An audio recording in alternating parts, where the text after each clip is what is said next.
Hello friends, welcome my YouTube channel. दोस्तों, आज के इस वीडियो में हम जीके एंड जीएस के मोस्ट इंपॉर्टेंट क्वेश्चन देखेंगे जो आपके सभी आने वाले एग्जाम के लिए महत्वपूर्ण है। तो इसलिए वीडियो को पूरे एंड तक देखते रहिए। तो चलिए आज का वीडियो शुरू करते हैं। तो यहाँ पर आज का पहला क्वेश्चन है, भारत का राष्ट्रपति निम्न में से किस सदन का सदस्य होता है। तो देखिए, सबसे पहले मैं आपको बता दूं, अगर आपको पहले से किसी क्वेश्चन का आंसर पता है तो आप नीचे कमेंट बॉक्स में बता सकते हैं। तो इसका आंसर ऑप्शन डी हो जाएगा, इनमें से कोई नहीं। देखिए, जो भारत के प्रेसिडेंट यानी कि राष्ट्रपति होते हैं, ये संसद के किसी भी सदन यानी कि लोकसभा या राज्यसभा, इनमें से किसी भी सदन का सदस्य नहीं होते, लेकिन लोकसभा का सदस्य होने की योग्यता रखते हैं, याद रखना है। और देखिए, याद रखना है कि जो उपराष्ट्रपति होते हैं, उपराष्ट्रपति भी संसद के किसी भी सदन का सदस्य नहीं होते, लेकिन राज्यसभा के पदेन सभापति होते हैं। तो आपको दोनों पॉइंट याद रखने हैं। चलिए नेक्स्ट क्वेश्चन देखते हैं।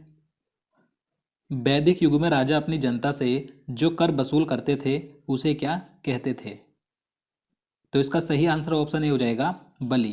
तो देखिए, जो वैदिक सभ्यता यानी कि वैदिक युग था, तो उस युग में जो राजा अपनी जनता से कर यानी कि टैक्स वसूला करते थे, तो उस कर को कहते थे बलि, याद रखना है। और देखिए, उस बलि को यानी उस कर को जो लोग वसूला करते थे, इकट्ठा करा करते थे, तो उन्हें बिदत कहा जाता था। तो आपको दोनों याद रखने हैं। चलिए आगे देखते हैं। राष्ट्रपति द्वारा राज्यसभा के सदस्यों का नामांकन का नियम किस देश के संविधान से लिया गया है। तो देखिए, भारत के राष्ट्रपति जो राज्यसभा में सदस्यों को मनोनीत करते हैं, तो उसे लिया गया है आयरलैंड के संविधान से। तो इसका आंसर ऑप्शन बी हो जाएगा, आयरलैंड के संविधान से। अब देखिए, राष्ट्रपति राज्यसभा में कितने सदस्यों को मनोनीत करता है, तो 12 सदस्यों को मनोनीत करता है, अनुच्छेद 80A के अनुसार, याद रखना है। और लोकसभा में कितने सदस्यों को मनोनीत करता है, तो 2 सदस्यों को, जो कि 2 एंग्लो इंडियन होते हैं। और किस अनुच्छेद के अनुसार, अनुच्छेद 331 के अनुसार। तो आपको सारे पॉइंट याद रखने हैं। चलिए नेक्स्ट क्वेश्चन देखते हैं। निम्न में से किस मुगल शासक ने जजिया कर समाप्त किया था। तो देखिए, गैर मुस्लिमों से लिया जाने वाला कर, जजिया कर को सर्वप्रथम समाप्त करने वाला पहला मुगल शासक कौन सा था, तो अकबर था। तो इसका आंसर ऑप्शन सी हो जाएगा, अकबर। अकबर ने सर्वप्रथम 1564 ईस्वी में जजिया कर को समाप्त किया था। और देखिए, अकबर ने 1562 ईस्वी में दास प्रथा को समाप्त किया था, और 1563 ईस्वी में तीर्थ यात्रा पर लिया जाने वाला कर भी समाप्त किया था। तो आपको सारे पॉइंट याद रखने हैं। निम्नलिखित में से कौन राष्ट्रपति द्वारा नियुक्त नहीं किया जाता है। तो देखिए, इस क्वेश्चन में बताना है कि इन चारों ऑप्शन में से किसकी नियुक्ति राष्ट्रपति नहीं करता है। तो इसका आंसर ऑप्शन सी हो जाएगा, महाधिवक्ता। तो देखिए, जो महाधिवक्ता होता है, इसकी नियुक्ति राज्य के राज्यपाल के द्वारा अनुच्छेद 165 के अनुसार की जाती है। महाधिवक्ता राज्य का सर्वोच्च विधि अधिकारी होता है, जो कि राज्यपाल के प्रसाद पर्यंत ही कार्य करता है। देखिए, बात करें महान्यायवादी की, तो देखिए, महान्यायवादी यानी कि अटॉर्नी जनरल, इसकी नियुक्ति भारत के राष्ट्रपति के द्वारा अनुच्छेद 176 के अनुसार की जाती है, जो कि भारत का सर्वोच्च विधि अधिकारी होता है। तो आपको सारे पॉइंट याद रखने हैं। चलिए अगला क्वेश्चन देखते हैं। दिल्ली के किस सुल्तान की मृत्यु चौगान खेलते समय हुई थी। तो इसका आंसर ऑप्शन भी हो जाएगा, कुतुबुद्दीन ऐबक। तो देखिए, चौगान खेलते समय घोड़े से गिरकर 1210 ईस्वी में कुतुबुद्दीन ऐबक की मृत्यु हो गई थी। देखिए, कुतुबुद्दीन ऐबक ने ही गुलाम वंश की स्थापना की थी 1206 ईस्वी में। गुलाम वंश 1206 ईस्वी से 1290 ईस्वी तक चला था। देखिए, गुलाम कुतुबुद्दीन ऐबक को ही लाख बख्श और खुर्रम खान के नाम से भी जाना जाता था। तो आपको याद रखना है। निम्नलिखित में से कौन सा मूल अधिकार केवल भारत के नागरिकों के लिए है।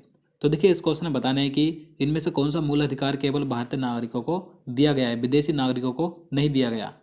तो इसका आंसर ऑप्शन डी हो जाएगा, अभिव्यक्ति का अधिकार। तो देखिए, जो अभिव्यक्ति की स्वतंत्रता का अधिकार है, ये केवल भारतीय नागरिकों को दिया गया है। ये अनुच्छेद 19 में है। इसके साथ भारतीय नागरिकों को कौन कौन से अधिकार दिए गए हैं जो कि विदेशी नागरिकों को नहीं दिए गए।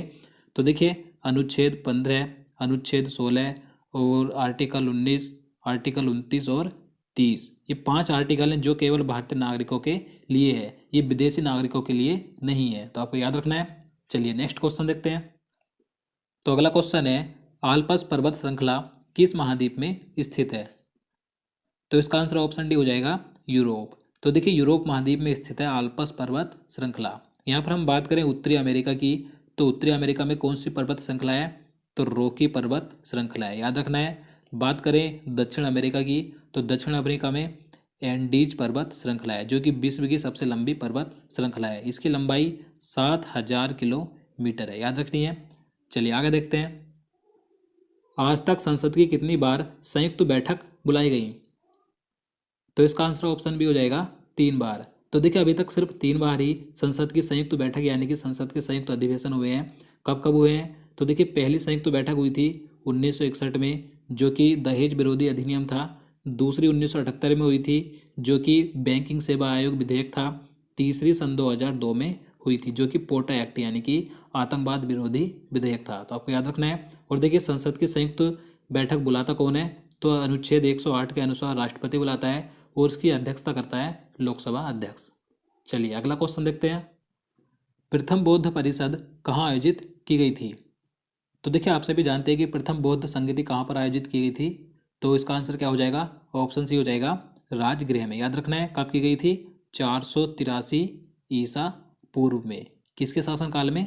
अजात शत्रु के शासनकाल में। और इसकी अध्यक्षता की थी महाकश्यप ने। याद रखना है। और देखिए अगर आपको जितने भी बौद्ध संगतियाँ हैं, अगर आपको उसका एक अलग से वीडियो चाहिए तो आप नीचे कमेंट बॉक्स में भी बता सकते हैं। चलिए आगे देखते हैं। हॉर्नबिल फेस्टिवल, जिसे त्योहारों का त्योहार भी कहा जाता है, किस राज्य में मनाया जाता है? तो इसका आंसर ऑप्शन बी हो जाएगा नागालैंड राज्य में। तो देखिए ये जो फेस्टिवल है हॉर्नबिल फेस्टिवल, ये दिसंबर माह के प्रथम सप्ताह में मनाया जाता है। कहाँ पर? नागालैंड राज्य में। और इसे त्योहारों का त्योहार भी कहा जाता है। तो आपको याद रखना है। चलिए अगला क्वेश्चन देखते हैं। तो अगला क्वेश्चन है अशोक के शिलालेखों की लिपि क्या है? तो इसका आंसर ऑप्शन बी हो जाएगा ब्राह्मी लिपि। तो देखिए जो अशोक के शिलालेख हैं उनकी लिपि है ब्राह्मी व खरोष्ठी लिपि। तो आपको दोनों याद रखनी है। और इनकी भाषा क्या थी? भाषा थी प्राकृत। और कई बार पूछा जाता है कि अशोक के अभिलेखों को किसने पढ़ा था? तो सर्वप्रथम पढ़ा था जेम्स प्रिंसेप ने। तो आपको ये नाम याद रखना है। चलिए आगे देखते हैं। नामदफा राष्ट्रीय उद्यान किस राज्य में स्थित है? तो इसका आंसर ऑप्शन सी हो जाएगा अरुणाचल प्रदेश में। तो देखिए नामदफा राष्ट्रीय उद्यान ये अरुणाचल प्रदेश के चोंगलोंग जिले में म्यांमार देश की सीमा के पास स्थित है। याद रखना है। और यहाँ पर मैं आपको बता दूं, अगर देखिए आप भारत के सभी राष्ट्रीय उद्यान और वन्यजीव अभ्यारण्य का एक अलग से वीडियो चाहते हैं तो आप नीचे कमेंट बॉक्स में बता सकते हैं। अगर आप कहोगे तो मैं इसका एक अलग से वीडियो बना दूंगा। चलिए अगला क्वेश्चन देखते हैं। अल्फा केराटीन एक प्रोटीन है जो पाया जाता है। तो इसका आंसर ऑप्शन डी हो जाएगा त्वचा में। तो देखिए ये जो अल्फा केराटीन है ये एक प्रोटीन है जो कि त्वचा के साथ साथ बालों, नाखूनों और स्तनधारियों के पंजे आदि में पाया जाता है। याद रखना है। जिस संविधान सभा द्वारा भारत के संविधान का अधिनियम किया गया था उसके सदस्य कौन थे? तो इसका आंसर ऑप्शन बी हो जाएगा विभिन्न प्रांतों की विधानसभाओं द्वारा निर्वाचित सदस्य। तो देखिए कैबिनेट मिशन के आधार पर संविधान सभा का गठन दिसंबर 1946 में हुआ था, जिसके कुल सदस्य संख्या 389 थी, जिसमें कि 292 सदस्य ब्रिटिश प्रांत के थे और 93 सदस्य देशी रियासतों के थे, जबकि 4 अन्य सदस्य कमिश्नरी क्षेत्र का प्रतिनिधित्व करते थे। तो कुल सदस्य संख्या कितनी थी? 389 थी। तो आपको याद रखनी है। चलिए आगे देखते हैं। खट्टे स्वाद के लिए कोशिका जिह्वा के किस भाग में होती है? तो इसका आंसर ऑप्शन डी हो जाएगा पार्श्व भाग।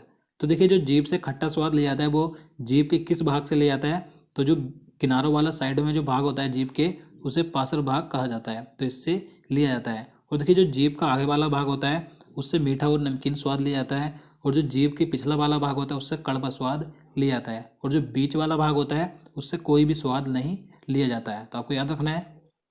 तो अगला क्वेश्चन है अजंता एवं एलोरा की गुफाएं कहाँ स्थित हैं? तो इसका आंसर ऑप्शन बी हो जाएगा महाराष्ट्र में। तो देखिए महाराष्ट्र के औरंगाबाद में अजंता एवं एलोरा की गुफाएं स्थित हैं। अब देखिए यहाँ से कई बार क्वेश्चन पूछा जाता है कि जो अजंता की गुफाएं ये किस धर्म से संबंधित है? तो ये बौद्ध धर्म से संबंधित है। और जो एलोरा की गुफाएं हैं ये हिंदू धर्म, बौद्ध धर्म और जैन धर्म, ये तीनों से संबंधित हैं। तो आपको याद रखना है। चलिए नेक्स्ट क्वेश्चन देखते हैं। चीनी यात्री फायान किसके शासनकाल में भारत आया था? तो इसका आंसर ऑप्शन सी हो जाएगा चंद्रगुप्त विक्रमादित्य। तो देखिए जो चीनी यात्री फायान था ये चंद्रगुप्त विक्रमादित्य के शासनकाल में 399 ईस्वी में आया था, जिसका उद्देश्य बौद्ध ग्रंथों का अध्ययन करना था। और यहाँ पर मैं आपको बता दूं जो हुएनसांग था वो किसके शासनकाल में आया था? तो हुएनसांग आया था हर्षवर्धन के शासनकाल में 629 ईस्वी में। तो आपको दोनों याद रखने हैं। चलिए आगे देखते हैं। सर्वोच्च न्यायालय के न्यायाधीशों का चुनाव किस प्रकार होता है? तो इसका आंसर ऑप्शन डी हो जाएगा मुख्य न्यायाधीश की सलाह पर राष्ट्रपति द्वारा। अब देखिए यहाँ पर मैं आपको बता दूं, जो सर्वोच्च न्यायालय का मुख्य न्यायाधीश होता है तो उसकी नियुक्ति राष्ट्रपति के द्वारा अनुच्छेद 124(2) के अनुसार की जाती है। लेकिन जो सर्वोच्च न्यायालय के अन्य न्यायाधीश होते हैं तो उनकी नियुक्ति मुख्य न्यायाधीश की सलाह पर राष्ट्रपति करता है, तो आपको याद रखना है। और देखिए इस समय वर्तमान में सर्वोच्च न्यायालय में कुल न्यायाधीशों की संख्या कितनी है, तो इस समय वर्तमान में है 34, जिसमें कि 33 अन्य न्यायाधीश और एक मुख्य न्यायाधीश शामिल है, तो आपको याद रखना है। चलिए अगला क्वेश्चन देखते हैं। संविधान के किस अनुच्छेद के अंतर्गत कोई भी व्यक्ति मूल अधिकारों के हनन का मामला सीधे उच्चतम न्यायालय में उठा सकता है? तो इसका आंसर ऑप्शन ए हो जाएगा अनुच्छेद 32। देखिए ये जो आर्टिकल है ये नागरिकों के मूल अधिकारों की रक्षा करता है। देखिए आर्टिकल 32 के अनुसार उच्चतम न्यायालय तथा सर्वोच्च न्यायालय 5 तरह की रिट जारी करता है, याद रखना है। तो देखिए अनुच्छेद 32 के अनुसार ही जो हमारे मूल अधिकार हैं वे सुरक्षित हैं। देखिए बात करें मूल अधिकारों की, वर्तमान में मूल अधिकारों की संख्या कितनी है, तो 6, और इन्हें भाग 3 में रखा गया है जो कि आर्टिकल 12 से 35 तक है, याद रखना है।